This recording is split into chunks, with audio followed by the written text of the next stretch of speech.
And welcome back to New York Sports WickerMedia. I'm Watts UK99. Thank you as always for taking the time to watch these videos. So the New York Jets on Saturday night play their second preseason game in Charlotte against the Carolina Panthers. And I'm looking for a few things here. First of all, from the offense, consistent movement of the ball from the starters. You know, the offense was a little bit shaky early on before they started to get going in the second half of the game. I want to see steady movement against a Carolina team that's not going to be very good this year, but they are very hungry, as they showed in the joint practice on Thursday. So even if Aaron Rodgers is not on the field, which he won't be, the Jets will be playing a few more starters this week. I want to see the offense working well and being in sync. On defense, steady one-on-one pressure on Bryce Young and the Carolina quarterbacks. You know, with Hassan Reddick out, it is a big deal that the Jets defensive ends can generate consistent pressure on the opposing quarterbacks. Because with this defense, they rush four, they rarely blitz. Getting to the quarterback with four defensive linemen is key to make this thing work. So let's see what happens with Will McDonald. Other players like that, I'll get into that a little bit more, but certainly we'll be looking at Will McDonald. And overall, cut down on penalties. You know, it's easy to forget that the Jets were just about the most penalized team in the NFL in 2023. There is no bigger way to frustrate the fan base, than to have a big play called back because of a stupid penalty. And we did see some of those against Washington. Definitely want to see those cut down. But I wanted to mention 6 players that I'll be watching in particular. Number one, I want to see another great performance from Leonard Taylor. He was the definite standout on defense in the first preseason game along the defensive line. 2 tackles for a loss, a big sack. Can he follow that up? There is an opportunity here with the interior defensive line to get playing time. We know Quinn Williams is one of the best in the league. After that, you've got some question marks. Can Leonard Taylor become a big-time player on this defense in his first year?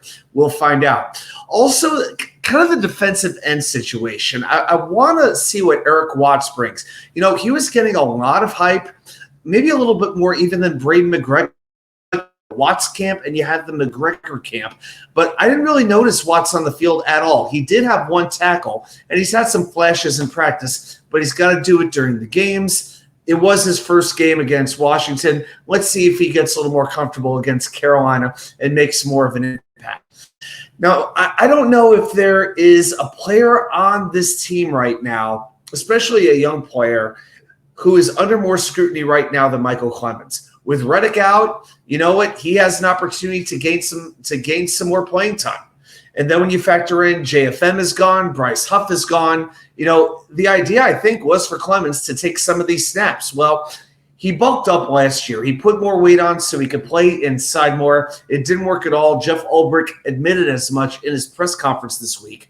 But Ulbrich really put michealclemons over in the press conference, talking about his movement is better than it's ever been. His pass rush is starting to develop. And before, you know, Ulbrich said Clemons is really a first and second down player, and he's now making a case for a third down role. Now, is that really true? Or is this the Jets posturing to give the impression that they'll be fine without Hassan Reddick? You know, but I am glad he has lost some weight because he was a far more dynamic player when he was playing at a lower weight. But at the end of the day, the production has not been there to make it where the fights, his temper, all this kind of stuff, where you could deal with it. You know, you could have that sort of attitude. You could provoke a little bit. You could be that fiery leader, but you better have the production, or eventually that act is going to wear very, very thin. So let's see what Clemons does. Now, on the offensive side of the ball, the tight end depth is going to be very interesting here. Jeremy Ruckert out with a concussion, so there's going to be opportunity for these tight ends to take a spot as well and show that they belong on this roster. And even though the Jets don't have maybe an elite, you know, all pro level tight end, they may have a chance to have several effective ones. We know Ty Conklin's the starter, but after that, who knows? You know, Anthony Ferguson, they just signed him. Kennyyeboah, he's been getting used all over the place. In the backfield, in tight, they even spread him out wide once in a while. I still think Yeboah has a very good chance of making this roster. And then you have zackkuntz. You know, I've talked a lot how that I am really rooting for Kuntz because he played at Old Dominion University. And, when I was with the Virginia Jets fans, we would go to a lot of ODU games. So he's kind of like our adopted favorite. But you know what? He had 27 snaps against Washington, and that's more than any other tight end did. 9 receiving patterns and was targeted maybe one time. That was it.